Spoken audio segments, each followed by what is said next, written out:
Maharashtra deputy CM Ajit Pawar విమాన ప్రమాదంలో చనిపోవడం వెనుక పెద్ద కుట్ర ఉందని ఎన్సీపీ శరద్ పవార్ వర్గానికి సంబంధించిన ఎమ్మెల్యే అజిత్ పవార్ మేనల్లుడు రోహిత్ పవార్ ఆరోపించారు. మీడియా సమావేశం ఏర్పాటు చేసిన ఆయన కొన్ని సంచలనమైన విషయాలు బయట పెట్టడంతో పాటు ఈ మొత్తం వ్యవహారం వెనుక తెలుగుదేశం పార్టీకి కూడా లింకులున్నాయని ఆరోపించారు.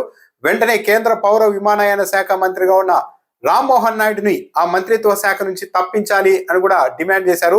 దర్యాప్తు పూర్తయ్యే వరకు రామ్మోహన్ నాయుడుని తప్పించాలని ఆయన డిమాండ్ చేస్తున్నారు. కొన్ని కీలకమైన అంశాలని కూడా ఎమ్మెల్యే రోహిత్ పవార్ ప్రస్తావించారు. తెలుగుదేశం పార్టీకి ఈ కూలిపోయిన విమానం విఎస్ఆర్ కంపెనీకి మధ్య మంచి సంబంధాలు ఉన్నాయి. ఆ కంపెనీ పెద్దలతో తెలుగుదేశం పార్టీ ముఖ్య నేతలకు మంచి సంబంధాలు ఉన్నాయి. విఎస్ఆర్ కంపెనీ అధినేత రోహిత్ సింగ్ వివాహానికి తెలుగుదేశం పార్టీ కీలక నేతలు కూడా హాజరయ్యారు అని కూడా గుర్తు చేశారు. ఈ కంపెనీని వెనుక వేసుకొచ్చేలా రామ్మోహన్ నాయుడు మాట్లాడుతూ ఉన్నారు. విమానాల్లో ఎలాంటి లోపాలు లేవు అని మాట్లాడుతున్నారు. దర్యాప్తు పూర్తి కాకముందే కేంద్ర మంత్రి ఆ కంపెనీకి అనుకూలంగా ఎలా ప్రకటన చేస్తున్నారు, మేము దీనిపైన అభ్యంతరం తెలుపుతూ ఉన్నాం. ఇంత ఘటన జరిగిన తర్వాత కూడా ఇప్పటికీ కూడా విఎస్ఆర్ సంస్థ తన కార్యకలాపాల్ని ఎలా కొనసాగిస్తోంది, ఈ మొత్తం కుట్ర వెనుక పెద్దల భాగస్వామ్యం ఉంది అని కూడా రోహిత్ పవార్ ఆరోపించారు. రోహిత్ సింగ్ ఇంత ఘటన జరిగిన తర్వాత దర్యాప్తు పూర్తి కాకముందే విఎస్ఆర్ కంపెనీ అధినేత రోహిత్ సింగ్ ఆరోపణలు చేస్తున్నది రోహిత్ సింగ్ అమెరికాకు వెళ్ళిపోయాడు. అతను అలా విదేశాలకు వెళ్ళిపోవడానికి ఎలా అనుమతి ఇచ్చారు అని కూడా రోహిత్ పవార్ ప్రశ్నిస్తూ ఉన్నారు. ఈ సంస్థకు మద్దతుగా కేంద్ర పౌర విమానయాన శాఖ మంత్రి రామ్మోహన్ నాయుడు నిలుస్తూ ఉన్నారు.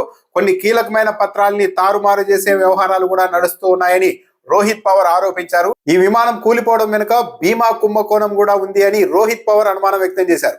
ఈ విమానం ఖరీదు కేవలం 35 కోట్లు అయితే ఆ విమానం మీద ఏకంగా 210 కోట్ల రూపాయల ఇన్సూరెన్స్ చేశారు. ఆ డబ్బుల కోసమే ఈ కుట్రతో విమానాన్ని కూల్చి ఉంటారు అని కూడా రోహిత్ పవార్ ఆరోపిస్తున్నారు. దాంతో పాటు బారామతికి వెళ్లాల్సిన సమయంలో అవసరం లేకపోయినా సరే ఆ విమానంలో భారీగా ఇంధనాన్ని నింపారు.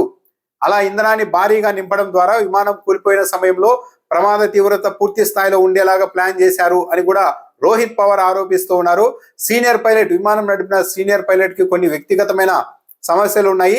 ఆ పైలట్ ని వీళ్ళంతా బ్లాక్ మెయిల్ చేసి అలా భారీగా విమానంలో ఇంధనం నింపేలా కూడా చేసి ఉంటారు అని కూడా రోహిత్ పవార్ అనుమానం వ్యక్తం చేస్తున్నారు. దీని అంతటిపైన కూడా దర్యాప్తు చేయాలి. ఎక్కడైనా సరే విమానంలో బ్లాక్ బాక్స్ అన్నది తోక భాగంలో అంటే విమానానికి వెనుక భాగంలో ఉంటుంది. మొన్న ప్రమాదంలో విమానం వెనుక భాగం పూర్తిగా ఏమి దెబ్బతినలేదు, కానీ ఈ బ్లాక్ బాక్స్ పూర్తిగా దెబ్బతినింది అని వీళ్ళు ప్రచారం చేస్తున్నారు. దీని మీద కూడా నమ్మశక్యంగా లేదు. ఆ బ్లాక్ బాక్స్ కు పక్కనే ఉన్న రాగి తీగలు అలాగే ఉన్నాయి, కానీ బ్లాక్ బాక్స్ దెబ్బతినిందని చెప్తున్నారు.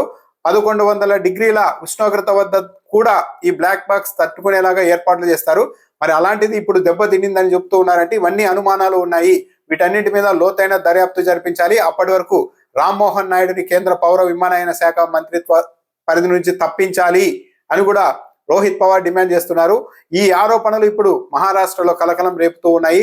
అంటే విమానం కూలిపోవడం వెనుక ఆ కంపెనీని వెనకేసుకురావడం వెనుక తెలుగుదేశం పార్టీ పెద్దల లింకులు కూడా ఉన్నాయా అన్న విషయాలు వెలుగులోనికి రావడంతో మహారాష్ట్రలో ఇదొక సంచలనంగా మారింది. దీనిపైన కేంద్ర ప్రభుత్వం ఎలా స్పందిస్తుంది, రామ్మోహన్ నాయుడు ఎలాంటి వివరణ ఇస్తారు అని చూడాలి.